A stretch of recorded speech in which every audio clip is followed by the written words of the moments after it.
You're listening to the Road to Wisdom podcast, weaving stories told by wonderful minds about all things motherhood, health, intimacy, politics, nature, and everything in between. Join us on an adventure discovering unique experiences that we can learn from to enhance the ways in which we live. We are your hosts, Chloe and Keshia. All right. We're good to go? I think we're good to go. All right.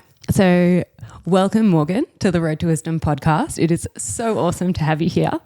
Thank you for having me. Oh, we're so lucky to have you actually, because we're actually both going through a time in our lives where we would love to improve our communication with our partners and also going through a time where the mental load in our lives is pretty hectic, sky high. So to have you on is just incredible. This is basically a personal therapy session, by I know, the I way. was like, let's do this. Let's do this. It's really not for anyone else listening. It's just me and Keshia doing couples counselling, but without our partners. Yeah, basically. I'm here for it. So Dr. Morgan Cutlip, you are a psychologist. Yes, I have my doctorate in psychology. That's correct. Amazing. And I was actually listening to your story, which I find so fascinating because you were basically born into psychology. Your father taught psychology at university? Yeah. So do you want me to just tell the story really fast? Absolutely. Okay. So my dad actually went back to school when I was little. So I was around 3 or 4, but then it took him a really long time to actually get his doctorate. So he got like 2 masters along the way and a PhD. And when he was working on his PhD, I would sometimes go to classes with him. Actually, the wild thing is that I went to the same university to get my doctorate, and I had one of the same professors that he had, and I went to her class when I was like 6 years old. So it was like really this weird full circle moment. But as he got into his career, he started creating educational content to help people in their relationships. He started with singles, and so he was like doing courses before everybody and their brother had a course, and I sort of just grew up in that. So I was in grade school going to classes with him. I started going to conferences with him in middle school, particularly a marriage conference. In middle school and high school and college, I would speak with him. I taught a class on Freud in like first grade. I was just like, I feel like now looking back as I share the story, I'm like, oh, I must have been a social experiment for my dad. But I just was kind of pulled into his world, and I loved it. And we would play this game growing up where he would share, like a case with me. Here's a family, here's what's going on. How would you help them? And then I would kind of help sort through and talk about interventions. And so it just was like, it felt like a natural thing that I would go into the same profession. But it was important that I earn my own credentials and things like that. So I pursued my own doctorate and all of the things. But yeah, I feel like I've been in this field for my entire life, even though it's been more like officially 15 years. Oh, like that's amazing. You're like a little child prodigy. And then you moved into your niche, which is now motherhood and overwhelm and burnout, and then also like relationships in parenthood. Which is perfect for us because it's where we're at in life. Yeah. So, and that came about when you yourself entered motherhood. Is that correct? Yeah. So I had this really vivid memory. I was probably around college age, so 18, 19. And I was riding in the car to a conference with my dad. I like to work the booth. That's where I started, and I collect payment and things. But I said, someday I'm going to do something for women, but I don't know what that is yet. And I think back then I assumed it was partner selection and dating, because I think women have a lot of power in relationships that we don't tap into. But fast forward many, many years, and our daughter Effie was born. She's 10 now, which is absolutely crazy.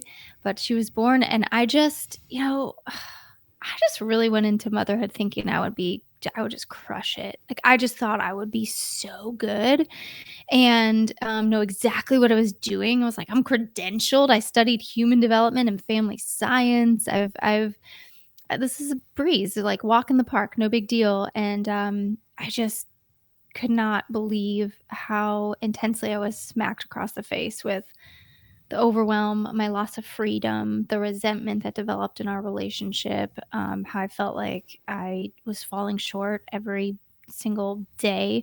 And so my expectations versus my reality was so discrepant. And I lost myself and I felt really bad about myself in early motherhood. And I knew, I mean, I had enough self awareness to know that someday I would sort of emerge from that fog. You know, that early motherhood fog is so thick. And I was like, someday I'm going to figure it out. But I want to help moms navigate this differently because if I feel this way, I know I'm not the only one. So that's how my niche really came about. And I feel like everyone can probably relate to that in some respect. It is, and it is. It was actually one of the questions I really wanted to ask you because I feel like generations before us didn't get that. Like there wasn't this big, oh my gosh, like how can I not know what I'm doing or I'm botching this up or anything like that. And I really wanted to ask, like, why is that a thing now? Do you know? Why would we put that pressure on ourselves? Yeah. I don't know, but I have guesses. So, I mean, I don't know how we exactly figure this out. It's funny because I have talked to my mom about this before. And like, I've asked her things like, what did you do when you didn't know what to do? And she's like, I just called my friend and I just did what they were doing. Like, there was no analyzing and digging into all of the parenting books and content. There wasn't parenting content like there is now. So it definitely something has shifted. My guesses are two primary things. So one is that there's this almost like increase in the quest to be the perfect parent and specifically the perfect mother. And there was a study that was done by Baby Center and actually quote it in my book and then I had to check my citations as we were going through the editing process. And then I found a newer version of the study and the number's gone up. So it was like 80% and now it's 83% of mothers say it's important to them to be the perfect mother. And of course, that's just the people who were sampled, but that's really high. That's like really high. And I think, know at face value to try to strive for perfection is kind of like ridiculous.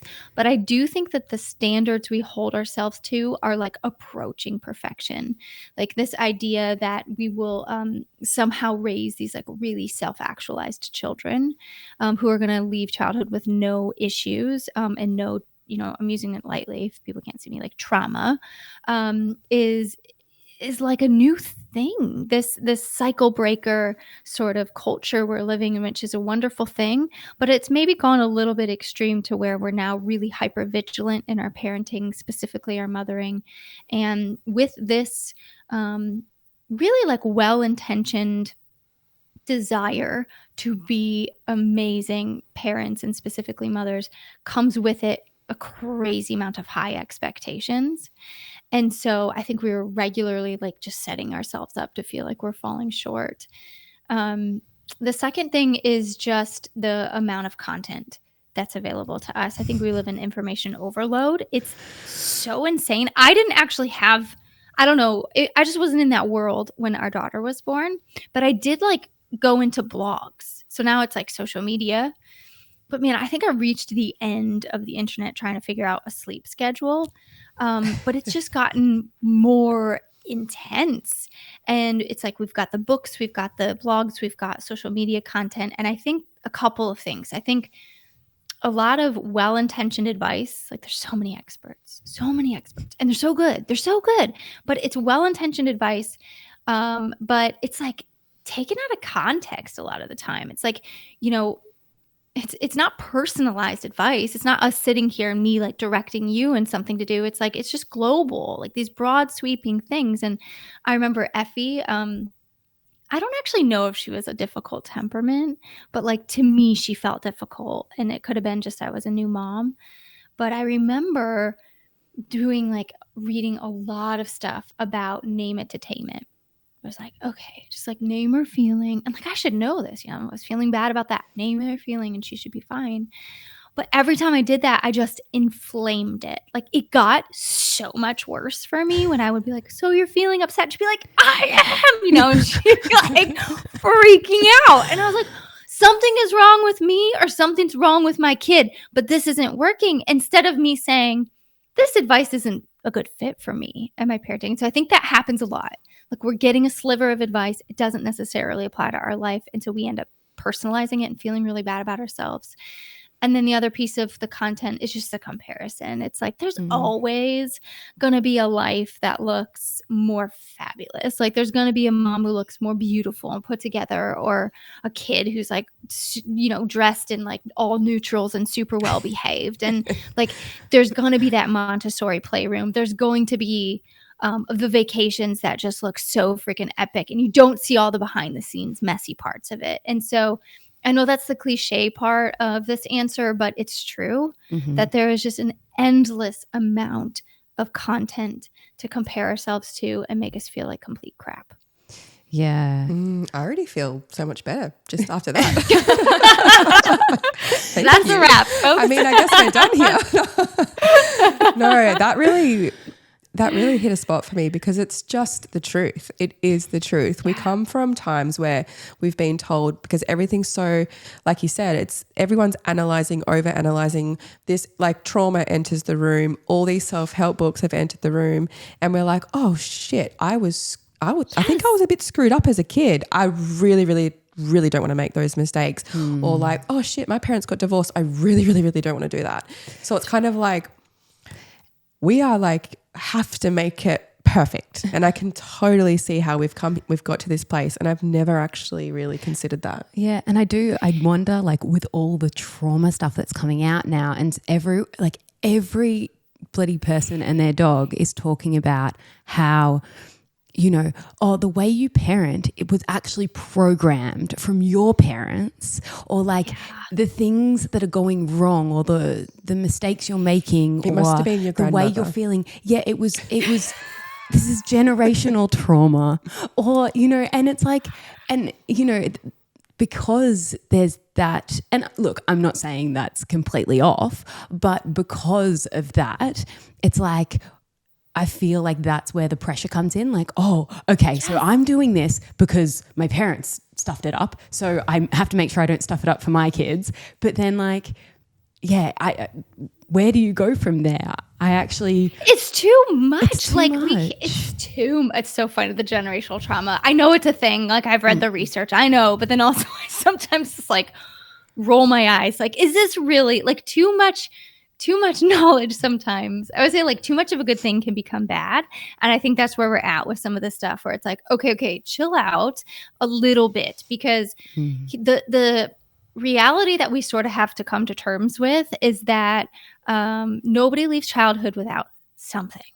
Like it's impossible for us to parent perfectly so that our children leave childhood perfectly whole without something that's like bugging them about what we did. And, or like I'm using like a little T, like traumatized by something that happened. And the reason why is because there's a difference between intention and interpretation. And so we parent, I believe not everybody, because I can never say everybody, but most people are really parenting today with really good intentions, but we have no control over how our children interpret us. And so, I mean, so it's like I had this conversation actually with my dad not that long ago, because I was like, you called me dramatic. And so for many years, I was always like really, tiptoeing around in my relationships because I don't want to be too much. I'm passionate. I get excited. I am, for some people, maybe too much. Sometimes for my husband, but I think we all are, just to make you feel better. Maybe that's just universal. we are, all of us. We're all too much. But he was like, I don't remember saying that to you. And like later on, he's like, maybe I did say that. And he's like, but I never meant for you to internalize that messaging and like for it to like affected you all these years. And I was like, listen, Dad, it's just how I made meaning of what I heard or certain reactions. It's just, you are a great dad. And that's not the case for everybody, but I had a great dad. But even with a great dad, I internalized some of the stuff. And then I had work to do in adulthood to kind of revise. And I think, that's the other piece is this is sort of like the privilege of being an adult is that we have an opportunity to revise some of the things that we have internalized in our own growing up experiences. But we do need to recognize that our kids are going to have the same tasks ahead of them too. Yeah, no, I feel that. I really resonate with that because I do like that was such a great story. It does provide a lot of insight because when you are saying things or when you do think back to your own childhood and you're like, oh, my mum told me I was sensitive. And so I grew up with this thing. And again, like the more I parent, the older my kids get, the more I'm like, my parents rocked it. Like I started off like we had our first baby and I started off like, Mum, don't do anything. I don't want your advice. Like I'm going to do it better. Right. And then the further along I get, I'm like, oh, actually, maybe some of her advice would have come in handy back then. She actually did a pretty good job. This is a tough thing. So it's good. Yeah. It's good to hear. And I guess like one thing that I'm trying to consider at the moment is how to make my kids resilient so they like so that those things can be said, and because whether me and my husband say it or not, a friend says it, a teacher, like you can't control all of that. So like I guess building that resilience in our kids would be one thing to kind of work on to make sure that they don't internalize that and then for the rest of their life carry it like baggage when be a little bit Teflon, let it go. Yes, I think that's really wise. And I think, once in an interview, somebody's like, what are you trying to instill in your kids? And I give this like long, complicated answer, and I was like, well, I wasn't prepared for that question, but it's what you're saying. And I think I had said like to help them be good thinkers. So when they consume some sort of information, if like it's feedback from a teacher or something like that, they're able to like filter through and be solid enough in their own like perspective of themselves that they can decide like, nah, that's here's some advice that's worth absorbing, and like some of that's just not for me. Like maybe something's going on with my teacher right now. And so being able to, you're exactly right, be resilient, have some grit, and be, and that's one of our most important jobs as parents is to prepare our kids to exist in a world that isn't all, like bubble wrapped for them. So. Can I ask just quickly, what are the actual practical things that you do for your kids to teach them to have a little bit of grit and resilience? Oof. Small question. Practice. Just start being really mean to them. Just a minor question. Down. Just beat them down on the daily to know that there's a little bit of that going out in them. I'm doing this for you, honey. Like, oh my gosh. I feel like it's like lots of little things that I've actually not had to articulate this, so I'd have to think about it. But I think, one thing is that I don't always rescue them. And I want to. Like, I really want to rescue the kids. I want to make everything really easy for them because it's easier for me sometimes, and because also, like, I love them, and it's hard to see our kids struggle.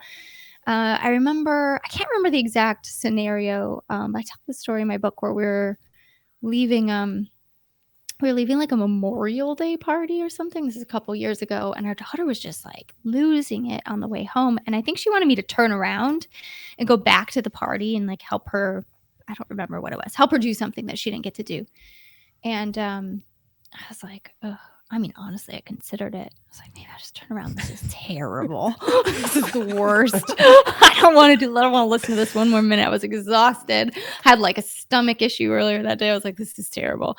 And I remember telling her, which like sometimes this doesn't work, but it worked. I was like, I get that it's hard for you. I get that you want to do that. That totally makes sense to me. And also, I'm not going to be able to take you back to do that. And part of the reason why is because it's late and we got to get home. And another part of the reason why is that there's just not always opportunities to have these redos in life, to get another chance to do this stuff. And I know you're upset, but I know you can also handle like these big feelings that you have. And I want you to learn that you can handle them. Because if I rescue you every time, a big feeling like this is going to come up for you, and you're going to be afraid by it, and you're not going to know what to do. But I'm going to tell you, I'm here with you. You can be upset, but I'm not going to save you, and you can handle this. And like this reassurance that our kids can weather some of these big moments. I had a big one last night. I don't know. I can just tell story after story. So you just interrupt me when you want me to be quiet. No, continue. Our son. So we have friends in town. We haven't seen them in a year and a half. Our kids kind of grew up together, and they moved away. And the daughter of our friend spent the night, and the son was supposed to. So it was supposed to be like one for each of our kids to have a friend over, and he didn't end up coming. And so my son, his name is Roy, he's 7, was part of the whole sleepover festivities. But then when it was sleeping time, he was like not invited.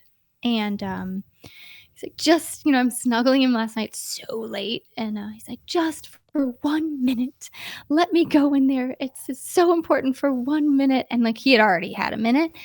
He wanted another minute. And it's the same. I just held him. Let it out, buddy. I get it. You feel left out. I know though you're going to be okay, and we're going to make it through this, and I'll be alongside you. And so that like coming along with them instead of rescuing them, I think is one way to build some resilience and some hardiness. So they're not alone in their big stuff, but they also learn that they can make it through. That's amazing to point out, because I feel like I personally go to the rescue because it often makes it all stop the quickest. And so as a parent, it's so hard to go alongside with them instead of needing to stop it, because it's so damn triggering for us, because it's the worst. It's the hardest. So like overcoming being triggered and then being like, this isn't for me. This is your thing. I'm just going to sit here and watch this unfold. I've got you. But I'm not really, I'm not going to save you. That is. You know what though? I think having 4 kids gets easier. It helps, because we don't actually always have the time to rescue them either. It's like, I know. Tip number 2, have more kids. but like 4 kids each. Like sometimes it's like you're in the school run and the toddler's crying and needs boob, and then someone, like usually Rue, has just axed himself doing something that you would just normally do, but he managed to tie his feet up and fall flat on his face. And then my eldest will be like, Mom, like having a meltdown. I'm like, mate, you got to handle that meltdown. I got 2 others that I got to sort and get you all in the car, and your other brother needs to get his shoes and socks on. I can't help with that. Like it kind of, it like incidentally has to build resilience. It's true. It's like every hard moment that is like within a manageable range, it's every manageable but hard moment that they overcome builds a little bit of resilience. You don't want to be like throw them in the deep end type of thing, but coming alongside them, helping them overcome these little things that still feel kind of hard to them. Actually, they'll probably, if you process some of the stuff afterwards, if they do something that's a little bit hard and they struggle through, but then they did it, they're going to feel real proud of themselves. And so that stuff adds up and builds a lot of grit. Definitely. And Keshia, after just hearing you being like, got to do this, got to do that, got to do that, let's talk about mum load for a minute. Yes. Good segue. I like it. I've listened to several of your podcasts and bits and pieces on Instagram, and far out, it all resonates, because when we talk about mum load, it is that invisible load that is always just around us, and it's that thing. And I have the awareness to know that if I'm running around and I'm grumpy and I'm angry or I'm short or like I get snappy at my partner or my kids, it's because there's like a million tabs open, and I've got, I'm the type of person who walks around the house. I'm like, that needs to be done. That needs to be done. I've got to do this, got to do that. Oh, that's right. I haven't moved my body. Or I haven't done washing. I've got to pick up the kids. Like it never, ever ends. Right. And so. And meanwhile, can I just add to that? Yeah. Meanwhile, while you're thinking all that stuff, you've got at least 2 children going, mum. Yeah. Or something like this. It's never a like, what shall I do? But really quickly, do you ever have that super overwhelm and like crazy amount of load, and then you get like a surprise 20 minutes to do stuff, and you're like a stunned mullet, like poof, all gone. Like you're like 20 minutes, like I have heaps to do, but I don't know what to tackle, and like you end up just thinking about it for 20 minutes, burning the time. Yeah, I feel like for me, I feel like I wonder, is the mental load a mother thing? Like, is it naturally a mother thing, or do a men's mental load as a father, they're obviously different. It's more like, how do I earn enough money? How do I be more present father? Or like, I want to hang out with the kids, or like, I haven't, like, whatever it is. I actually don't even, I don't know. But for us, it's obvious, and women know all about it, but it's obvious for us women. Yeah, it's obvious for us women. It's not obvious. It's not obvious for anyone else.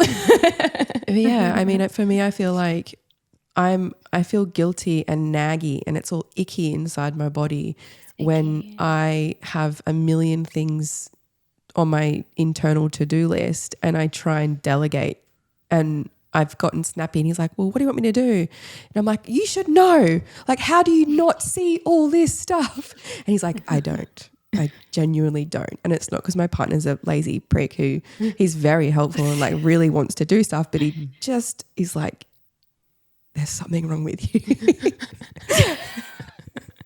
Him and every other partner. Yeah.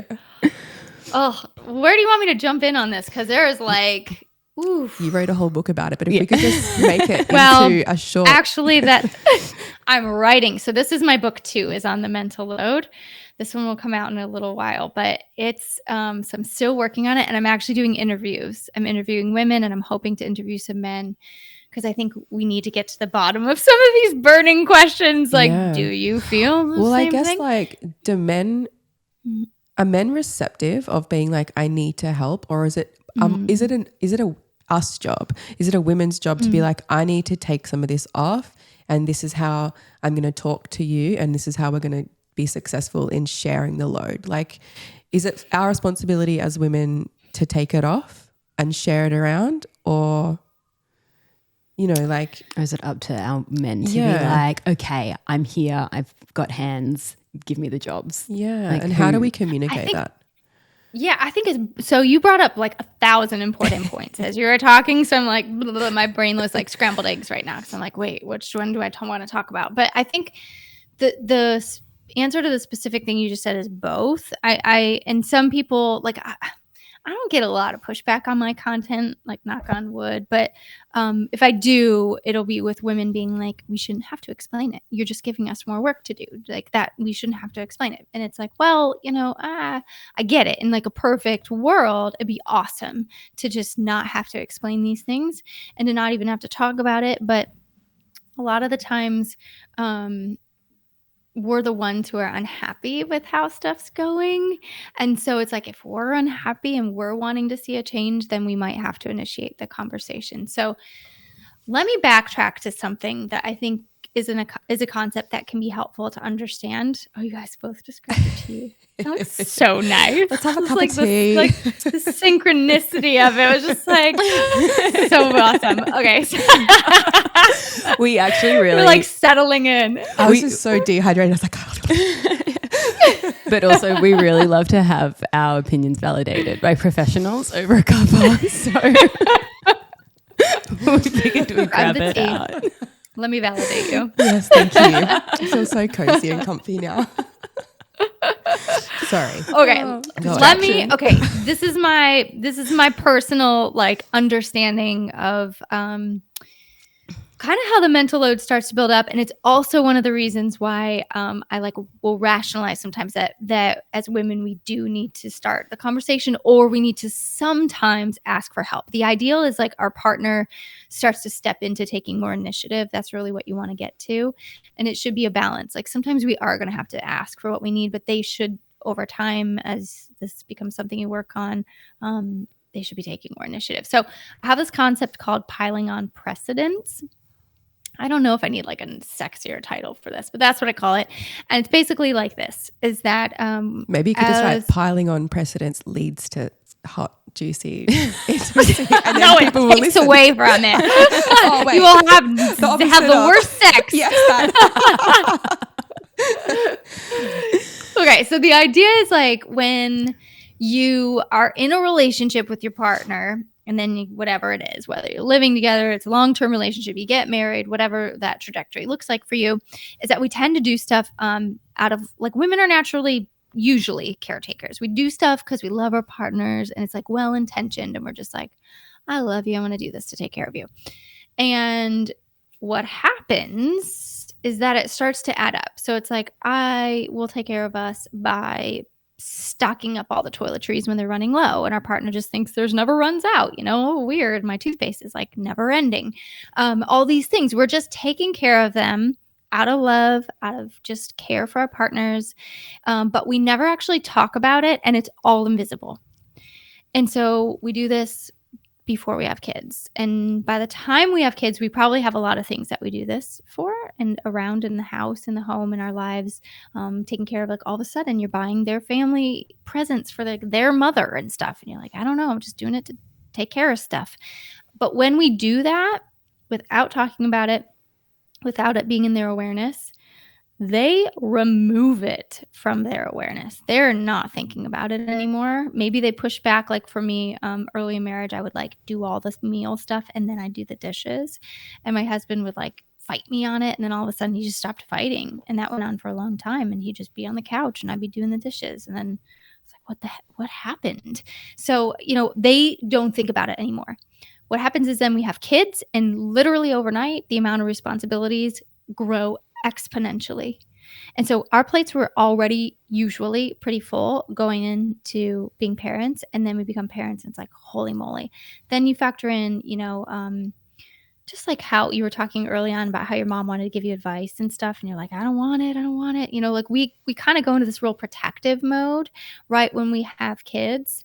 And I'm generalizing. This isn't true for everybody. For the most part, we go in this protective mode. And at that point, we tend to take care of all the stuff with the baby.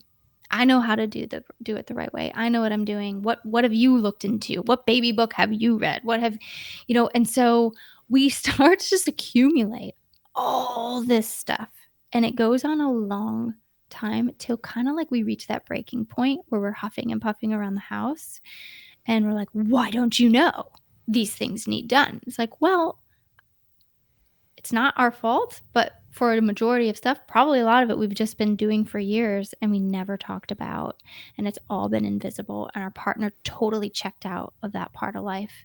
And so I think that that's like it's something to reflect on. Did I do this? Did this pattern sort of happen in areas of our relationship? And then how do we unwind some of these things? Because things have to become visible. Our partners have to get better at stepping into our world and paying more attention. It's increasing awareness. I interviewed a couple once, and they talked about, they had like a really cool way of handling the mental load, but the dad talked about collecting data in the home. And he was like, yeah, I'm like always looking for data to teach me how I can step in to care for my kids better, or my wife better, or the home better. And that's really what we need our partners to start doing. And part of the process sometimes of getting there is asking for help. And definitely part of the process is starting to have conversations around the mental load. I'll stop because I keep going. No, I really like that. I've got to say though, in terms of dads helping, I do feel very lucky with my husband. Yeah, because he's like, when he's home, we are 50-50 more or less around the house. And since we've started this podcast, he's taken on a lot more of the motherly roles, I guess, a lot more drop-offs and pickups. But there is definitely that time, and both of us can relate to this, where our partners work away a bit. Yeah. And when they're away, that load is just absolutely, overwhelming. And then they come back and they'll like take over 50 again, but you're in this like hyper doing everything kind of phase, and you're like, no, don't touch that because I've got like a routine sorted. And yeah, and then it gets into a little bit more of a groove once you're together again for a bit. But yeah, it can definitely build a lot of tension in the relationship that like, Oh yeah. It's the communication, I think. Yeah. Or the lack of the correct communication is what creates the tension for me, is that like it's so hard for the partner to not be aware that there's a lot going on for internalizing for the woman, and then they'll come home and just like it could go either way at any minute. Like whatever they say, it's going to go that way or that way. And it's just like, it could be so good, but there'll be a comment. It'll just be like, that's it. That's just completely sets you crazy. I know the comment. And yeah. And so it'd be nice to just understand what kind of that communication could look like. And for our partners too, and for women as well, who instead of being like, I've had the worst day, this, and just kind of like clanging dishes and like just to be like calm and in your center almost and be like, look, this is going on, or you know, all the partners come home and be like, wow, yeah, I just appreciate you, or I don't know, just this ability to soften instantly. Okay, so I'm going to touch on both things that both of you said. And so when I like teach about the mental load, I teach about it as like intervening in two ways. One is the within. So this is the individual component of the mental load. It's the stuff that like if your partner changed nothing, what could you change? And then the other is the between and the so that's the communication, that's the dynamic. And so within the within, I'll just give a few points. There's things to just think about because sometimes we have this way of sort of sabotaging ourselves when it comes to the mental load. So I have, for example, 5 behaviors that backfire. One of them is taking everything really personally, that I think just sets the tone into a negative place in the relationship. You know, every time you see a towel, you're like, what a sign of disrespect. You know, you like make everything so big. And another is micromanaging. So when you turn something over to your partner and they're like, and then you're like, don't do it like this, do it like this, do it like, don't do it like that. Wait, what are you doing? Right. It's just, it shuts down their desire to participate more. Another is impatience. I'm guilty of every single one of these at one time or another. So this is like not to be condemning to it's just what we do sometimes. Impatience is like, can you help me with this? And then you're taking too long. I'll do it myself. Criticism, you got the kids dressed, but what the heck are they wearing? I don't know. Oh, and keeping score, right? You've done that, right? We've all done that. We're like, what the heck? Like, are you serious right now? And then keeping score, like, thanks for helping. That's the drop in the bucket compared to what I do. So those are things that just are worth paying attention to how we're showing up when we're thinking about the mental load. And these things, you know, there's also a whole thing I talk about with stories that sabotage. So things we tell ourselves about the mental load that kind of shut things down. But ultimately what this does is that it sours the tone in the relationship, or it makes, you know, instead of inviting our partner in, it's making them more likely to just like, I don't want to participate in this because this just doesn't end well for me. Mm-hmm. And so that's the within. There's more to it, but that's some pieces that are worth thinking about. And then the other is the between. So that's how the two of you actually communicate around the mental load. And I personally have a belief that we should like have a scheduled conversation regularly about the mental load because it's changing all of the time. My husband travels for work almost every single week. And so there are times where like, you know, he's just not available to help with anything. And then there's other times where it's like, let's look ahead. Let's look at all the holidays we have coming up. Like, what are you taking care of? What am I taking care of? Let's divide and conquer type of thing. And so the mental load's always changing. It's changing day to day, changing week to week, seasons of life. We have different amounts of responsibility and intensity. So get good at talking about it. Because when you get good at talking about it, it diffuses like the intensity of these conversations. It's like, this is just a normal thing couples got to talk about. This is not us having a big argument. Let's put it on our calendars and let's talk about it. I think you brought up such a good point about how sometimes what we need most from our partners is for them to step into just appreciation and acknowledgement. Personally for me, this is like what I need the most. And then my husband sucks at it. Like he's just, I don't know how to do it. And I'm like, I teach it. Watch my reels. Like, what's the matter with you? You know, I'll give you a formula. Like, do it. And, but it's hard for some people. And I think that's what you're saying is like when you're in the flurry of it and you've spent the whole day with all your kids and you're just depleted and your partner comes home, if you know that is a really important transition time for you and your partner, it's worth having a quick conversation around that. Hey, I've noticed this pattern. The first thing you say to me or the first thing that happens when you re-enter our family after I've been carrying everything, it either sends me to a place of relief or it sends me to a place of resentment and irritation at you. And so like, let's have a plan. Here are 3 things I want you to give me a hug and say, look at you doing all this. You're awesome, or you're amazing, or you're impressive to me. Like you make it look easy, whatever does it for you. Or maybe another thing is it comes in and it's like, tell me about your world today. What was today like for you? Maybe he comes in and he's like, you take a minute, I got the kids or something. But like have a plan.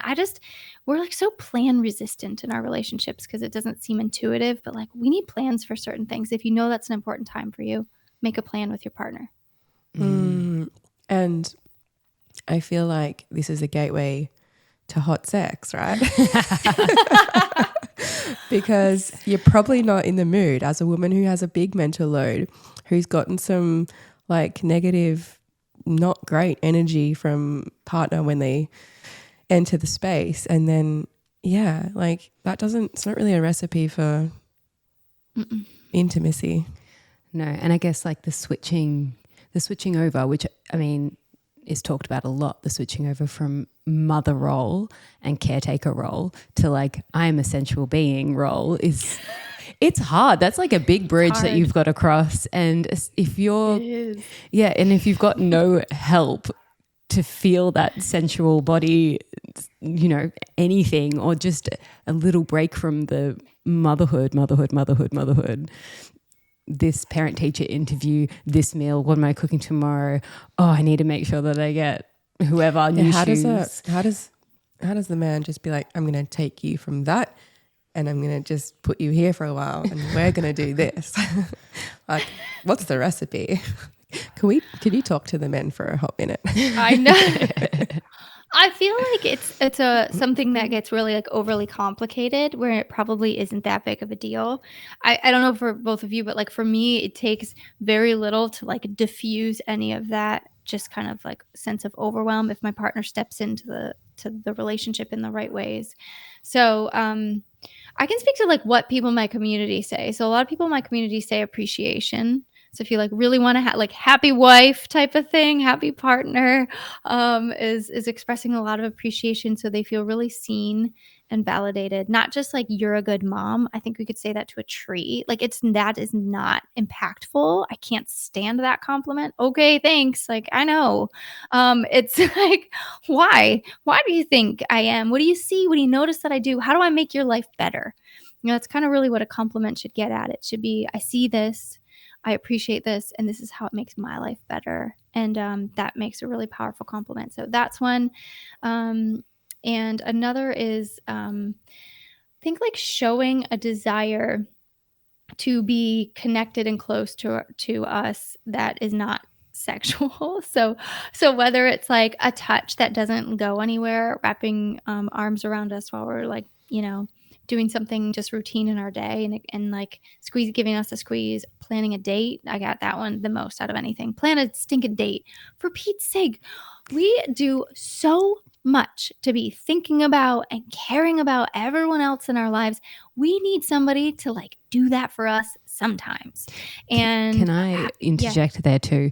But if we are asking them to plan a date, I think it's really, really important that if they choose the time or choose the place, we're appreciative of that and not critical. Yes. Thank you. That's so true. Because they won't plan another one ever again. If you do that. Ever again. Yeah. I know. Yes, that's so big. So I think those are some things. I mean, the thing about the mental load in sex is that I say that the mental load takes up cognitive real estate, and our brains are, I mean, I think most people know this, but I don't know, but our brains are our most important sex organ, because especially for the majority of women, not every woman, some women have like a really like high desire and stuff, but for most of us women, we have to like get in a sexy state of mind. And how do you get in a sexy state of mind when you're thinking about like your to-do list and all the stuff you didn't get done that day, and the load of laundry that's still in the washer and it's probably getting stinky and you got to transfer it over, and then you're like,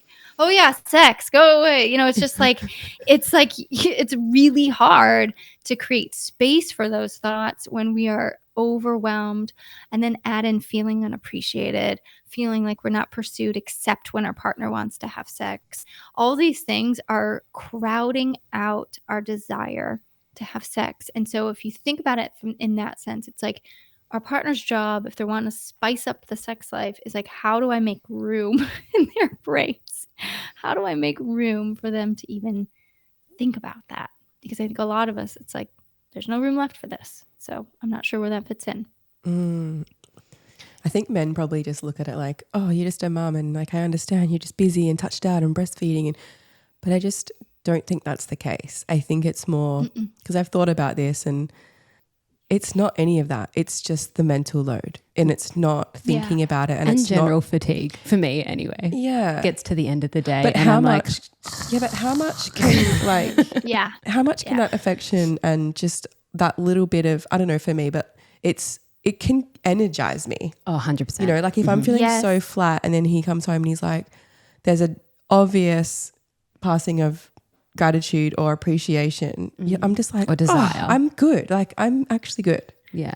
Whereas it even more much, deflating. right? It doesn't. No, I'm with you. not It much. actually doesn't take much to, completely shift the energy in the room from a hard day to a freaking good day. Let's squeeze the rest of the juice out for the next, hour before the kids go to bed. Like, it's so doable. Yeah.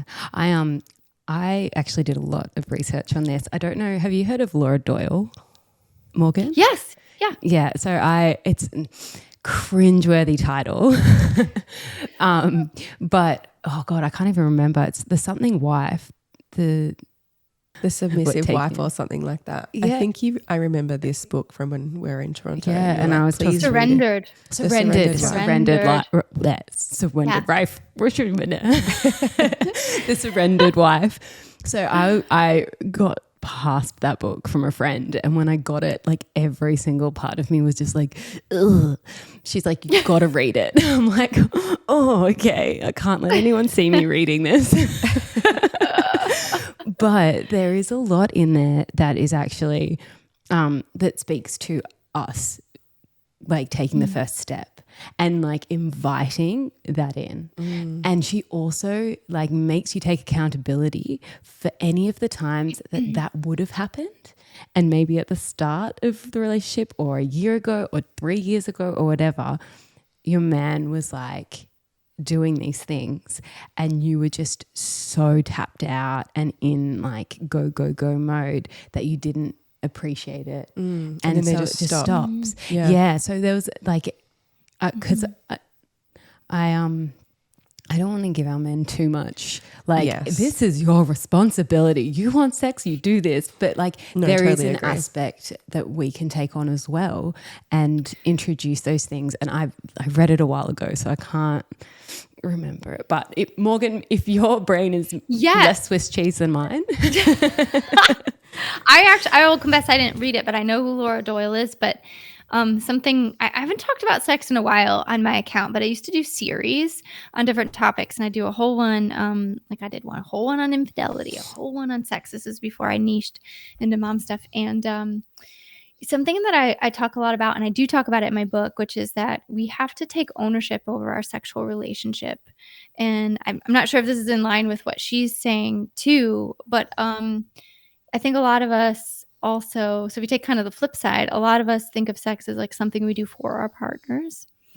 And so it shifts the meaning of it in our minds. It becomes one more box to tick on our to-do list, instead of being like, wait, I'm a sexual being. Like, I have desires and needs and things that feel good and that I enjoy. And so what does it look like when I and not for the sake of your partner, but for like your own personal pleasure and enjoyment of your sex life and having fun with it? How can I step into just taking more ownership over what it looks like? And I do like these experiments in my relationship. I like try different things and see if I shift the dynamic without my husband knowing. And there was like a period of time where I know it was like, he doesn't listen to my podcast. He listens to everything else. He doesn't ever know like all the secrets that I tell. But he there was a time where I was just like not like we have a good sex life, but I was just like not feeling it. You know, I was like, just going through the motions type of thing. And so it's like, okay, I'm gonna shift. I'm gonna tap into like what does it for me and do some reflection on that. And then I stepped into taking some more ownership. So whether that's like initiating a little bit for here and there or flirting a little bit more in different ways and just allowing myself to have a little bit more fun with it. And it was like, he shifted too. And he suddenly started showing up like a little bit more in the relationship. Like I had hoped, I've been wanting him to and things. And so I think that relationships are dynamic. We can shift these things and it shifts the whole, which is pretty cool actually, because it gives us a lot of personal power. Definitely. And we're definitely the type of women who are like, where are we going wrong and what can we do? As opposed to like, what does the man have to do to fix us? Like we're definitely not like that. So it's good. And that is definitely in line with Laura Doyle's work. So yeah, thank you for speaking to that. Sure. Just the like more pragmatic, practical side of juggling and sharing with the community or, like other family members. Because I feel like there's this under feeling of needing to do it all and that not being appropriate to be like, the kids can go there, or maybe I'll just have like takeaway for dinner tonight instead of cooking a healthy meal because I really value feeding my kids healthy food, or like, just allowing, like giving ourselves permission to take off a couple of hats in the mother role. Like maybe I'm going to actually send my kids to my mother-in-law's for a sleepover tonight because I just need that. Or like, why do we feel so guilty? Yeah, so this is something I go like a pretty deep dive in my book about some of these belief systems, and it's kind of woven all the way through. But then there's an actual, I think it's in chapter 5, where I do talk about mom guilt, but it's just messaging throughout the whole book. But there's this whole body of research on something called intensive parenting, and it's like I remember when I came across this research, I was like, oh, and this lady, it just like everything clicked in and made sense. But there's 5 components of intensive parenting, and the idea is that we are parenting more intensely, and this is part of the reason we're experiencing a lot more all of the things: stress, burnout, depression, anxiety, overwhelm in motherhood. But one of the factors and defining pieces of it is something called essentialism. And the author who came up with this terminology, her name's Sharon Hayes. She's a researcher too. And essentialism is basically the belief that moms are the best ones for the job. And then it just like trickles out from there. Like we're the best ones for the job. Therefore, we shouldn't ask other people for help and involve other people. We're the best ones for the job. So we have to do the cooking because like if we don't, we're outsourcing it and our kids are getting, subpar food, which might be true, but like sometimes you need a break. And so it trickles out to all these other things, and it gets in the way of us bringing in support, accepting advice from people who might have some wisdom to share, from creating a village. There's a lot of content about how we don't have a village, and I know a lot of us don't, but also sometimes these beliefs get in the way of us expanding our definition of what our village looks like and bringing people into our lives to provide support. Like I know there are trusted families that I use as part of my village to like, let's swap kids, or like send your kids over. I need more people. I need more bodies. Like it's too crazy.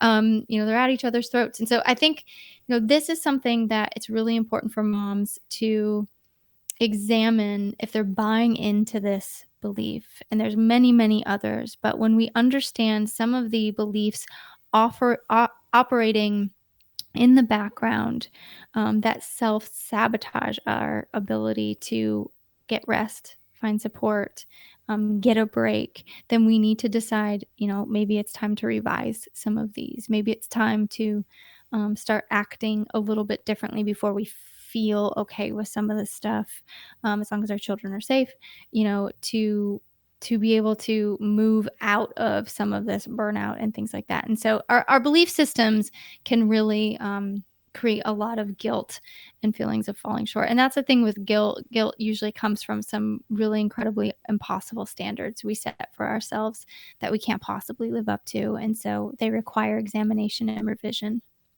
I definitely relate to that. Yeah. I'd love to, because it came back to me. Also, I knew it would. Yeah. Also talk about the hierarchy of prioritizing our relationships. So this is something that I heard you speak on, and you speak to it so well. So I wanted to share that with our listeners. We're constantly told, if you're burnt out, you need to take care of you, boo. Like, make sure that you're filling your cup, book in for an appointment, or palm off responsibilities. And sometimes it's unrealistic to palm off those responsibilities. In my case, people will offer to take my kids to school, but I have 3 kids to get to school, and not often, actually no one I know has an extra 3 car seats. So things like that. And then it's, who do we look after? Because we want our relationship with our children to thrive, and we want them to, not just our relationship with them, but them in themselves to grow and thrive and be incredible humans, which takes effort from us. Then we need to look after our relationship with our partners. And then I haven't heard you speak on this, but one that's really important for me is maintaining my relationship with my friends and community as well. So I've heard you speak on the juggle of balancing these things, and then making sure that we also don't end up just flat on the ground on our faces. So I was wondering if you could talk to that a little bit, and priorities and balance. Yeah, so I know one of the most common struggles that women experience, and specifically moms, is how do we take care of our relationships, and how do we basically prioritize us versus everyone and everything else? And I think this is just this is a thread throughout the life of a woman, and especially the life of a mother. And what I find often happens is that moms sacrifice themselves for the preservation of their relationships. And so then you get messages from people who will be like, well, you got to take care of you first. It's like that old adage of you got to be healthy first before you can find love. And I'm always like, it's just not so black and white. I don't think we have to go first. I don't think we have to juggle our priorities in a way where it's always us at the top, because that's not realistic for life as a mom. It really isn't. And if we put forward that message, I think we're going to make a lot of moms feel really crappy. And maybe we're going to actually be perpetuating this idea we should neglect our children or something. And I don't believe that to be true. So I think about our relationships as always in motion. And so life has this way of regularly disrupting and pulling apart the connection in our relationships. The good things, the planned things, the unplanned, the beautiful, the tragic, all of these things just sort of interrupt the closeness in our relationships. And so part of our job isn't to try to find balance in our relationships or a perfect hierarchy of who comes first and how everyone fits in. But our job is to be in tune and in touch with our relationships and regularly be balancing them. And so if you are so heavily invested in your children that you don't even know what you need anymore, and you and your partner haven't had more than a 2-minute conversation in 6 months, you need to recalibrate. And so things need to shuffle. And part of the reason why, too, this is so important is because our relationships are really reciprocal. So if we're neglecting ourselves, we're going to show up worse in our partnership and in our relationship with our kids. And then we're going to feel really bad about how we're showing up, which means we're going to feel bad about ourselves. And it starts to all like kind of play off of each other. And so I think it's like there's not a perfect order. We know certain things. We know that a secure environment at home between two partners to parent, between parents provides a secure environment for kids. So that relationship is really important. But it's just normal for all these things to get out of balance sometimes. Let's just work to regularly check in, to make adjustments. When we're being neglected, let's make a little shift, get a little bit of time and meet some of our needs. When our partnership's being neglected, let's recalibrate so we don't lose touch. We don't want that relationship where the kids go off to college and we're like, I don't even love you anymore. I don't even know who you are. We've drifted apart. So it's staying on top of these relationships and being active managers of them that I think is the most important, not necessarily the order in which that they're cared for. Did I answer that how Yes. you were looking for? So perfect. Yeah, that's perfect because it seems like, excuse me, we're definitely living in an area or a community that is really prioritizing their relationship with the self before relationship with like partner or I think that it almost goes to like two extremes. It's like, extreme. Yeah, Yes. there's like you see families where the mother is just completely buried under and does not give herself a thought in the world. And then there are families where the mother is like just off all the time. Like, I'm the matriarch and I've got to self-care and this is my self-care schedule. And, Step aside everything else and everyone else. Like, it's my time to yeah, heal which almost, is or like feeds into that kind of goddess culture that we've spoken about on the podcast before. Yeah. So yeah, it's finding that balance. And I guess, yeah, you actually spoke to that really well. So, and yeah, the importance of all of those things, like you are just as important as your relationship with your husband and your kids and your entire community. Like we're all part of something bigger than us as well. So yeah, it's a good point to make.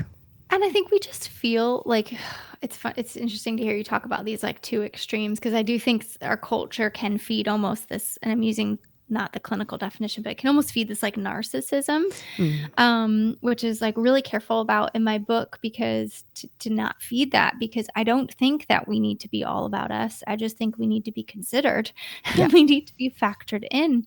I was losing my train of thought, but yeah, go ahead. Do you think that maybe too, because I know you speak on like the mother bashing, like people bashing or motherhood bashing, like people speaking really negative of motherhood, of being in relationship, of their kids all the time.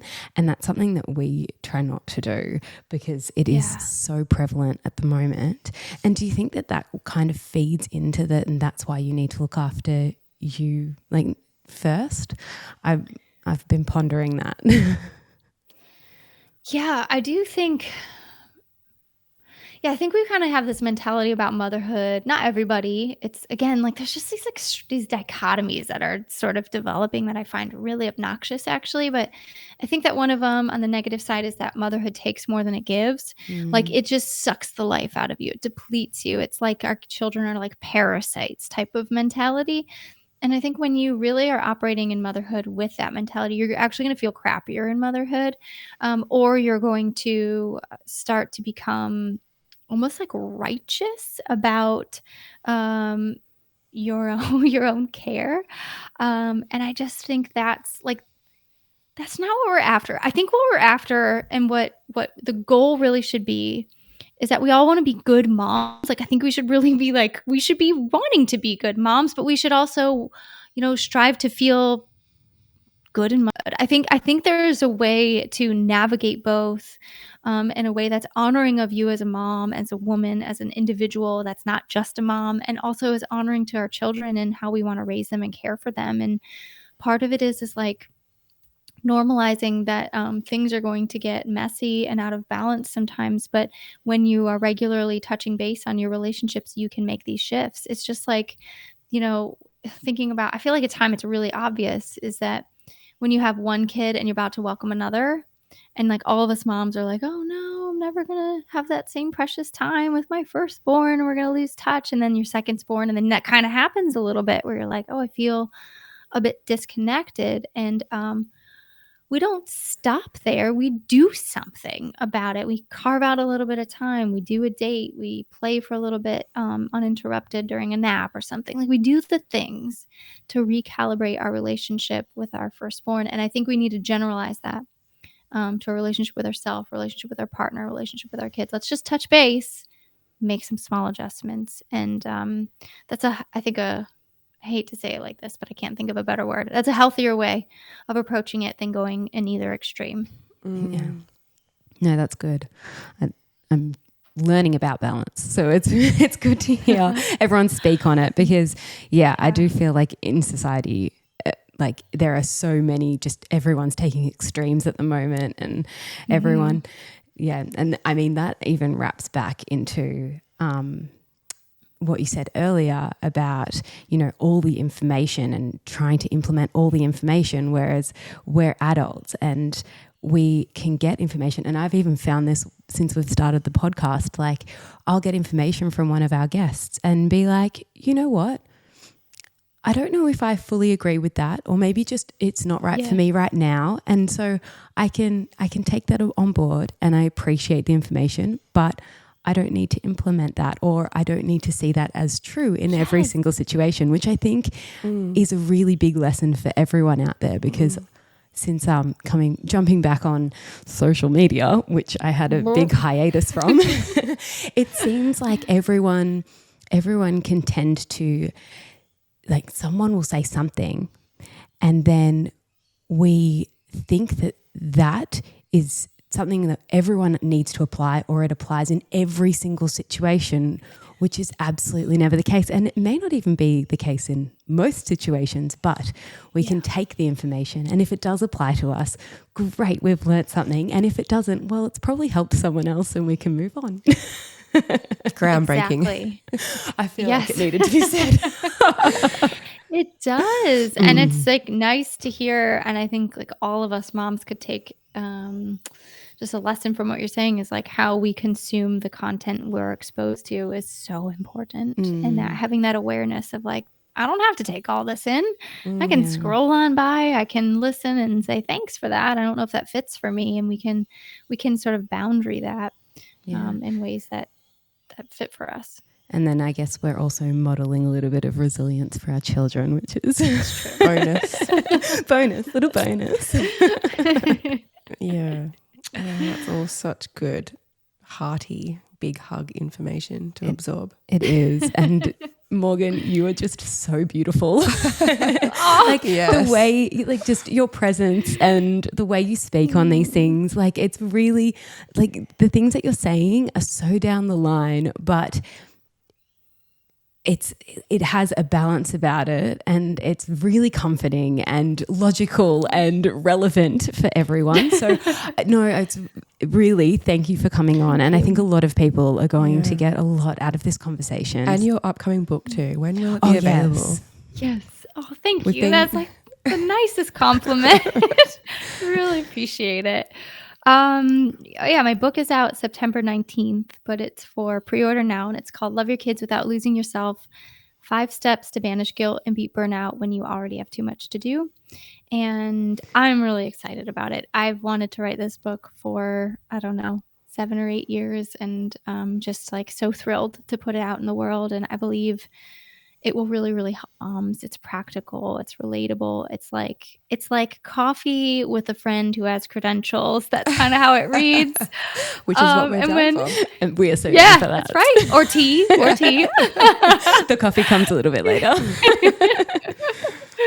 But it comes with, if you pre-order, it helps me as an author. It helps my publisher know, like, oh, people want this book, so they give me more attention.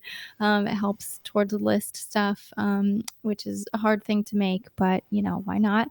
And it also comes with a lot of gifts when you pre-order that won't be available later. So, and I recorded, the audiobook's available, but I recorded especially for the pre-order period the introduction, which is called Balance is Baloney. So it's like full circle to what we're talking about. And then 2 chapters. So you can actually start the book right away. Amazing. Oh, so good. I can't wait to get it. Yeah, so we will be doing a little giveaway with your book too. So everyone keep an eye out for that. And that'll be for our community. So yeah, we'll put those details up on Instagram when we've got it all sorted. That's great. Let me know how I can support that too for you guys. Oh, absolutely. You can edit that out. But Oh, so good. I feel like Thank you for having me. Oh, thank you so much, Morgan, for coming on. And lastly, I guess, where can everyone find you? Oh, yes. So about me and the book, you can just find on my website. So it's www.drmorgancutlip, all one word, .com/book, or on Instagram, drmorgancutlip. Excellent. And we'll put those links in the show notes. Thank you. amazing. Thank you so much. Thank you. Yeah, thank you. This was so Bye. nice. Bye. Thanks for tuning in to the Road to Wisdom podcast. To join the journey, you can follow us on Instagram at theroadtowisdom.podcast and at www.theroadtowisdompodcast.com. Don't forget to subscribe and leave a review. We look forward to seeing you next week with more juicy content.